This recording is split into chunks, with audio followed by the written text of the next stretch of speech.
ராதே கிருஷ்ணா. வணக்கம். நாங்கள் சிகேம்மா பேசுகிறேன். சிவபெருமானின் 64 திருவிளையாடல்களை தினம் ஒரு திருவிளையாடலாக பார்க்குறோம்.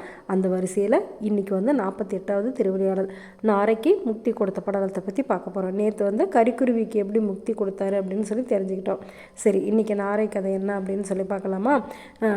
மதுரையில் ஒரு குளத்துக்கு பக்கத்தில் ஒரு நாரை இருந்துச்சான். அந்த குளத்தில் இருக்கிற மீனெல்லாம் அந்த நாரை சாப்பிட்டுட்டு ரொம்ப சந்தோஷமாக இருந்துச்சு. கொஞ்ச நாளில் அந்த குளத்தில் இருக்கிற நீரெல்லாம் வற்றி போகவும் அதில் மீனே இல்லை.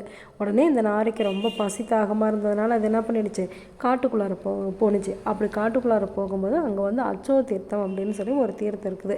அந்த குளத்தில் மீன்கள் எல்லாமே நிறையா இருக்கிறதுனால அதெல்லாம் பார்த்துட்டு அது சாப்பிட்டுக்கிட்டு அங்கேயே இருக்குது. அங்கே முனிவர்களும் நிறையா பேர் இருக்காங்க.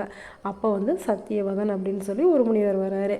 அவர் சிவபெருமானோட பெருமையும் மதுரையோட பெருமையும் சொக்கநாதரோட பெருமையும் அவர் சொல்லிக்கிட்டே இருக்கார். அதெல்லாம் கேட்க கேட்க இந்த நாரைக்கு மதுரைக்கு போய் சொக்கநாதரை தரிசனம் பண்ணணும் அப்படிங்கிற ஆசையும் வந்துடுது. அதுக்கப்புறமேட்டு என்ன ஆகிடுது, இவ்வளோ புண்ணியம் வாய்ந்த இந்த முனிவர்கள் இந்த குளத்தில் குளிக்கும் போது அவங்க மேலே இந்த மீனெல்லாம் ஓடுது ஒடியாருது, அவங்க தலைமையிலெல்லாம் கூட ஏறுது.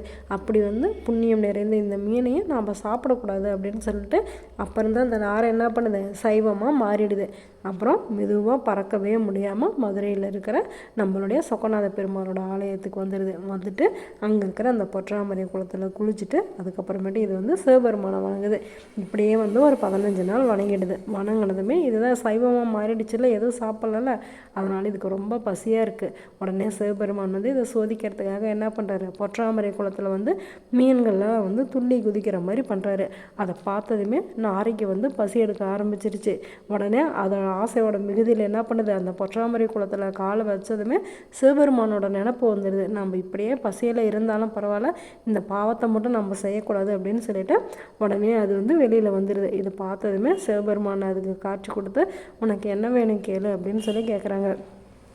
உடனே அந்த நாரை சிவபெருமான் கிட்ட சொல்லுது, போன ஜென்மத்தில் நான் என்ன பாவம் பண்ணணும்னோ தெரியல, இந்த பிறவியில் நான் நாரையாக பிறந்திருக்கேன். போன ஜென்மத்தில் நான் செஞ்ச புண்ணியத்தோட பலன் உங்களோட அருமை பெருமைகளை நான் தெரிஞ்சுக்கிட்டேன்.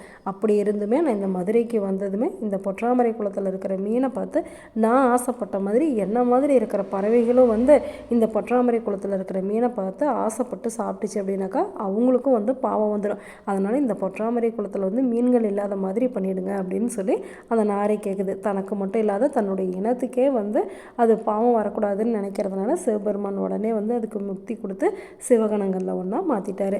கடவுளை நம்ம முழுசாக நம்பணும் அப்படின்னாக்கா கண்டிப்பாக கடவுள் நம்மளையே எந்த விதமான பாவமும் செய்யாமல் காப்பாற்றுவார் அப்படிங்கிறது தான் இந்த திருவிளையாடல் நம்மளுக்கு சொல்லுது. நாளைக்கு என்ன செய்ய போகிறாருன்னு பார்க்கலாமா?